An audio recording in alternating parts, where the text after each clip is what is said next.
మంత్రి కొండా సురేఖ కూతురు సుష్మితా పటేల్ చేసినటువంటి వ్యాఖ్యల నేపథ్యంలో ఇప్పుడు అది మొత్తము ఇక వాళ్ళని ఏకంగా పార్టీకి సస్పెండ్ చేయడమా, క్యాబినెట్కి వెళ్ళి తీసేయడమా, ఈ చర్చ నడుస్తూ ఉన్నది.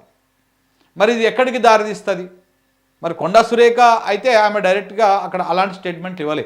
ఒక మంత్రి పదవి హోదాలో ఉండి ఆమె ఇవ్వలే. ఆమె కూతురు చేసిన వ్యాఖ్యలకు ఈమె ఎట్లా రెస్పాన్సిబిలిటీ అవుతుంది? ఇది చర్చ నడుస్తూ ఉంది. ఇప్పుడు ఒకవేళ ఆమె కూతురు చేసినటువంటి వ్యాఖ్యలకు కొండా సురేఖ రెస్పాన్సిబిలిటీ అయ్యేటిది ఉండుంటే మరి ఆ లెక్కన చాలామంది మీద చర్యలు తీసుకోవాలి.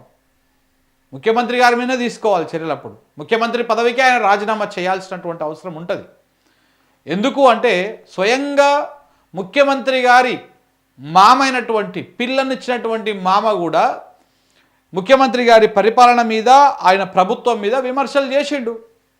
వాస్తవమే కదా, విమర్శలు చేసిండు. అది కనపడుతూనే ఉన్నది. అది ఇప్పటికీ యూట్యూబ్లో పోయి కొట్టినా ఉన్నది అది. మరి ఆ లెక్కన మరి ఆయన మీద కూడా చర్యలు తీసుకోవాలి కదా, ఆయన కూడా బాధ్యత వహించాలి కదా. ఇప్పుడు సురేఖకు ఒక న్యాయము, రేవంత్ రెడ్డి గారికి ఒక న్యాయమా? అలా ఆయన కోమటిరెడ్డి వెంకరెడ్డి మాట్లాడాడు గతంలో, కోమటిరెడ్డి రాజగోపాల్ రెడ్డి గారు మాట్లాడారు, అనిరుద్ రెడ్డి మాట్లాడాడు, చిన్నారెడ్డి మాట్లాడాడు, ఇట్లా చాలామంది మాట్లాడారు.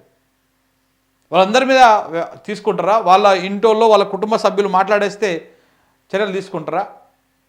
అసలు ఇప్పుడు సుష్మితా పటేలు ఒక పార్టీలో ఒక పదవి ఉన్నామే కాదు, లేకపోతే అందులో క్రియాశీలకంగా ఉన్నామే కాదు. ఆమె అభిప్రాయాన్ని ఆమె చెప్పింది. పరకాల నుంచి ఆమె పోటీ చేయాలని ఎప్పటి నుంచో తహతహలాడుతూ ఉన్నది. అక్కడికి వెళ్ళి ఆ టికెట్టు మళ్ళీ రేవూరు ప్రకాష్ రెడ్డికే ప్రకటించి రావడం పట్ల అది ఇంకా ఎక్కువ అయిపోయింది. వాస్తవానికి ఇప్పుడు జరుగుతున్నటువంటి ఈ పంచాయతీ, ఈ లొల్లి ఏదైతే ఉందో, ఈ లొల్లిని స్టార్ట్ చేసింది రేవంత్ రెడ్డి గారు. మన ఆయన మీటింగ్ పెట్టి అసలు ప్రకాష్ రెడ్డిని అక్కడి నుంచి ప్రకటించకపోతే అసలు ఈ పంచాయతీ అయ్యేదే కాదు. సరే ఓకే, అందరినట ప్రకటించుకుంటూ వస్తున్నాడు అనుకున్నప్పుడు సంగారెడ్డికి వెళ్ళినప్పుడు జగ్గారెడ్డి పేరును కూడా ప్రకటించాలి కదా. అలాంటప్పుడు జగ్గారెడ్డి టికెట్నేమో రాహుల్ గాంధీ ప్రకటిస్తారు, అధిష్టానం ప్రకటిస్తుంది, నువ్వు నిలబడాలి ఇక్కడనేమో అక్కడ చెప్పొస్తాడు. ఇక్కడికి వచ్చేమో డైరెక్ట్గా రేవూరి ప్రకాష్ మళ్ళీ నిలబడతాడు, మీరు గెలిపిరి అని చెప్పేసి ఇక్కడ చెప్తారు. మళ్ళీ ఈయన జెన్జీల గురించి మాట్లాడతాడు, నేను 23 సంవత్సరాల లోపల ఉన్నటువంటి వాళ్లకు టికెట్లు ఇవ్వాలని చెప్తా, వాళ్ళని మంత్రులుగా చేస్తా అని చెప్పేసి మళ్ళీ మాట్లాడతారు. మళ్ళీ ఆయననేమో 80 సంవత్సరాల దగ్గర ఉన్నటువంటి పర్సన్కి మళ్ళీ మేము టికెట్ ఇస్తామని చెప్తారు. అంటే ఏంటిది? ఇది ఎట్లా మనం అర్థం చేసుకోవాల్సి ఉంటుంది? ఈ కోణం మొత్తాన్ని కూడా మనం మాట్లాడదాం, డిస్కస్ చేద్దాం. సో తెలంగాణ పేపర్ గత వారం రోజుల నుంచి ఈ టాపిక్ మొత్తాన్ని కూడా కవర్ చేస్తూ వస్తూ ఉన్నది. అన్ని పేపర్లు మీరు చూస్తూ ఉంటారు. ఏ పేపర్లో కూడా అంత ప్రాపర్గా ఈ బీసీ బిడ్డకి ఇట్లా అన్యాయం జరుగుతుందన్నటువంటి అంశాన్ని కనీసం రాయడం లేదు.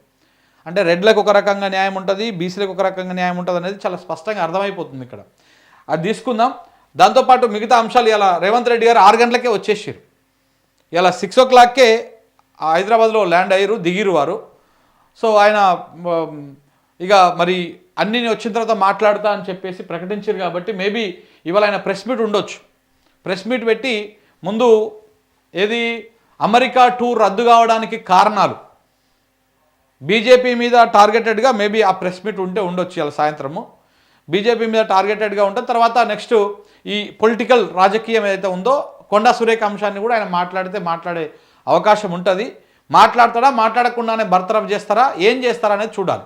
ఒకవేళ కొండా సురేఖను బర్తరఫ్ చేయాల్సి వస్తే ఎవరెవరిని బర్తరఫ్ చేయాలనేది కూడా మనం డిస్కస్ చేద్దాం. ఇలా ఓన్లీ కొండా సురేఖ ఒకదానే చేస్తే ఎట్లా? ఇంకా ఎంతమంది ఉన్నారు అట్లా ధిక్కార స్వరం వినిపించిన వాళ్ళందరినీ చేయాలా? ఏ రకంగా ఉండబోతుంది? మహేష్ కుమార్ గౌడ్ ఒక గౌడ్ ఉన్నాడు అక్కడ పిసిసి అధ్యక్షునిగా. మరి ఒక బీసీ బిడ్డ ఉండి ఇంకొక బీసీ బిడ్డకి అన్యాయం జరుగుతుంటే ఎట్లా చూస్తూ ఉంటారు? మాట్లాడాలి కదా. ఇవాళ వచ్చి విడతల వారిగా వచ్చి మాట్లాడుతూ ఉన్నారు.